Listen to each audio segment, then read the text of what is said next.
I want to be a lawyer. Teacher. Medical illustrator. Doctor. Special crimes investigator. Business. Firefighter. Teacher. Therapist. Forensic scientist. Businesswoman. Interior designer. An ultrasound technician. I would like to be a politician. A teacher. I would like to be an orthopedic surgeon. I want to spread happiness through country music. I'd like to be a software engineer. I'd like to be a lawyer. I want to be a labor and delivery nurse. A lawyer. I want to be a doctor. I want to be a surfer. Yes. I wanted to be a professional football player, and today I am an assistant principal. I wanted to be 3 different things. I wanted to be a music teacher. That's what I started out in college. And I wanted to be an interior designer, and then I ended up as an English teacher. As a child, I think I wanted to be a librarian, mostly because I like to organize books, and then I use like the end of my pen to like scan the books. It was like the best game ever. So anyway, I ended up taking my love of music and books and everything, and then ended up being an English teacher. So when I was younger, I wanted to be a journalist, and I am now actually a lawyer, and I'm quite happy about being a lawyer because I think it fits my personality a lot better than a journalist would have fit my personality. So I'm happy with my choice.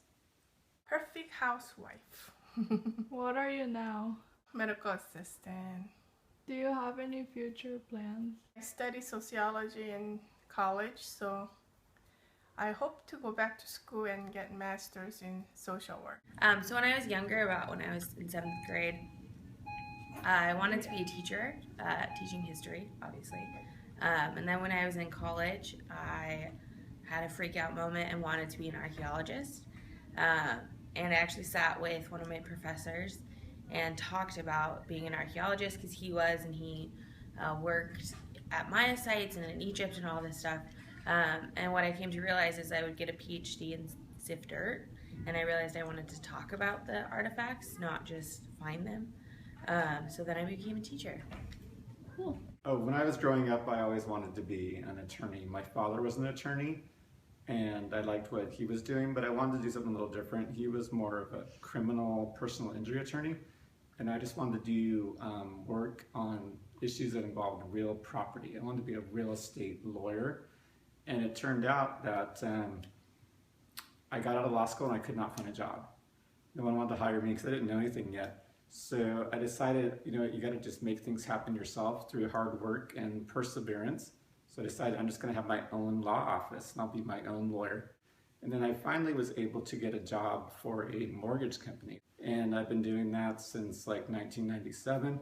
So now I'm actually a general counsel for a mortgage company with 1,700 people. With all that hard work and studying in law school, and hard work and all the different issues that I have to handle each day, I finally achieved what I was looking for, which was to kind of have the top legal spot for a corporation and handle all their various issues. 30% of people actually end up working at the jobs they dreamed of as kids. This statistic shows that very few people can predict where they'll end up later in life. In this episode, we will be analyzing dreams and reality. In Act 1, we will see the example of someone who did not achieve their dream.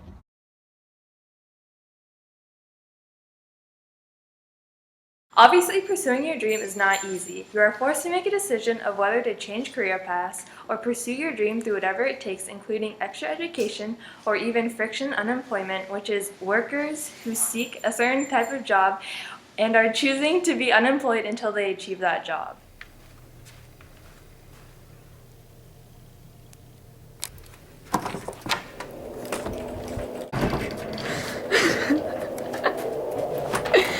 Mrs. Ramirez is ready for you. Oh, thank you. Whoa! Hey, Sophia. Oh. Have a seat. Hi, my name is Dawn Nelson de Ramirez. I'm a psychotherapist. What do you do on a daily basis? On a daily basis, because I have my own private practice, I do a lot of paperwork, I do a lot of accounting, and I do a lot of marketing. And that's one big section of my daily running of a business. And the other part of that is actually seeing patients. And so when I'm seeing patients, I basically am coming up with a diagnosis and a treatment plan, and I'm coordinating with other physicians, other psychiatrists, pediatricians, in coordinating treatment. What did you want to be when you were younger? Like really young? When I was really young, I wanted to be Jacques Cousteau. That's right. I wanted to be a marine biologist. And then as I got a little bit older, around age 10 or 12, I wanted to be a doctor. I wanted to go to medical school and become a doctor. I think I wanted to be a surgeon. I was really, really interested in that. I was very interested in anatomy. What did you do to achieve that dream? Like, did you try to become a doctor? I did. I went to UCI and was in the pre-med program. And that was kind of the plan all along. And then I started having my family. This little one right here.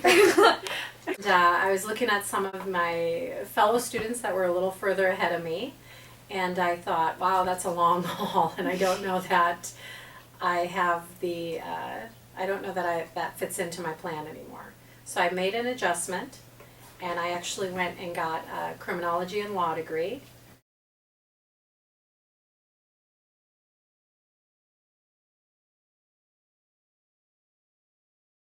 I took some psychology classes and I loved them, so I went and got another psychology degree, another bachelor's degree, and then continued on into graduate school.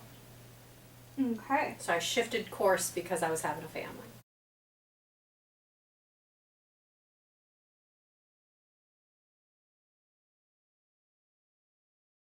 When I was at UCI and I graduated from UCI, because I had the combination of the criminology and law and the psychology degree, the FBI and Secret Service, they always would approach UCI graduates in that department pretty heavily. So it wasn't just me, it was everybody was getting approached that had that combination.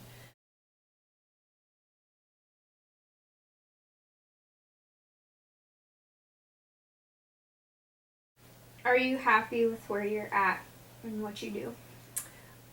Yes, I am happy with where I'm at because ultimately what I wanted was to have a lot of freedom in my schedule. So yes, I am happy with what I do, and I love working with people that want to change. If they don't want to change, I'm not so happy.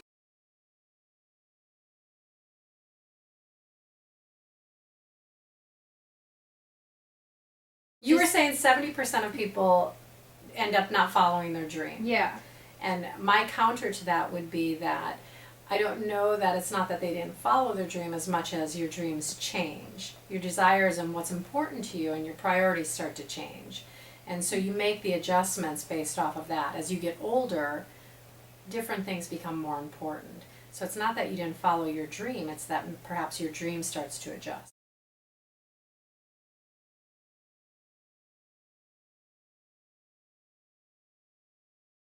Do you plan on doing anything else in the future? I am working on another degree, a doctorate degree, and the goal would be ultimately, yes, I'd like to open up a clinic.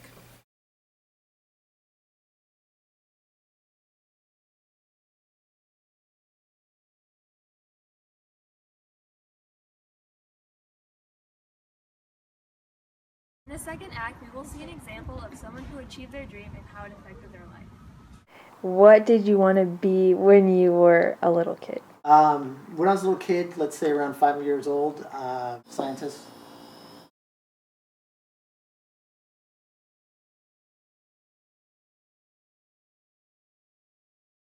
So when I was 5, that's what I wanted to be. What are you now?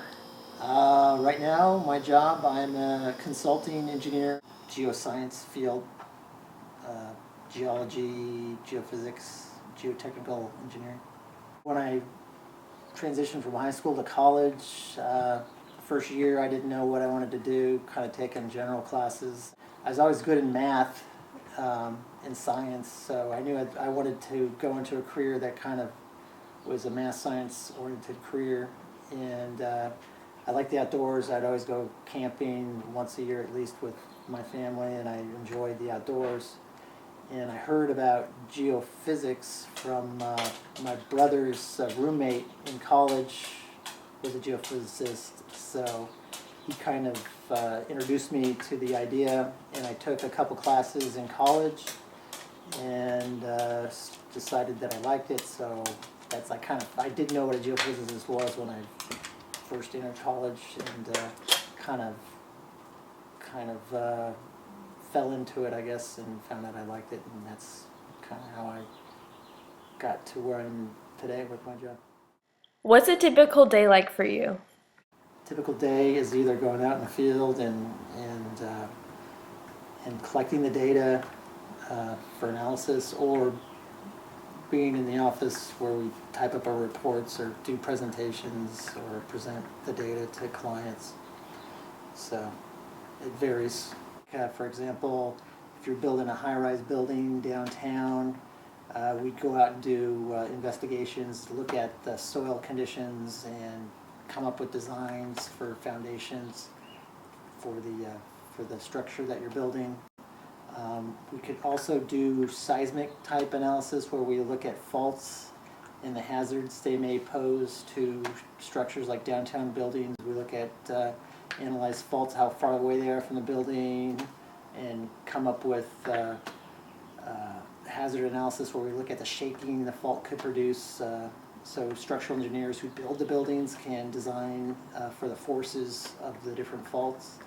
We look at slope stability hazards, where we look at landslides that are on the slopes. We can go and monitor landslides, or go do field investigations where we can delineate where the landslides are. What my profession deals with, we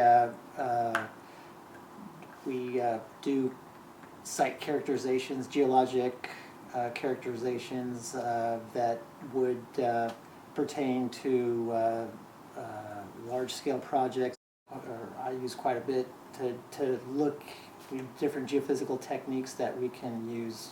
For example, you can use seismic or electrical type methods, where we can get information about the subsurface conditions without having to disturb the ground surface. Like, for example, if you had to drill a boring, that would disturb the ground surface. So sometimes it's easier to do a geophysical investigation to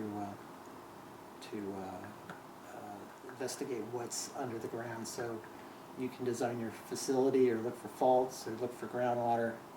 Are you happy?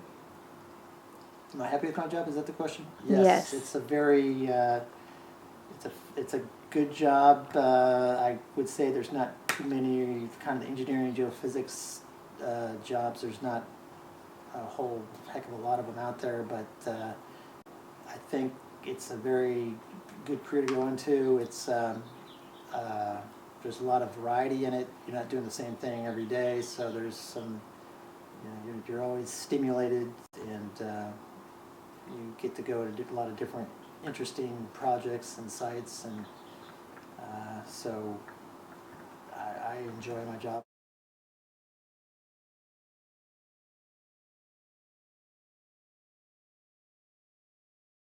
Do you plan on doing anything else in the future?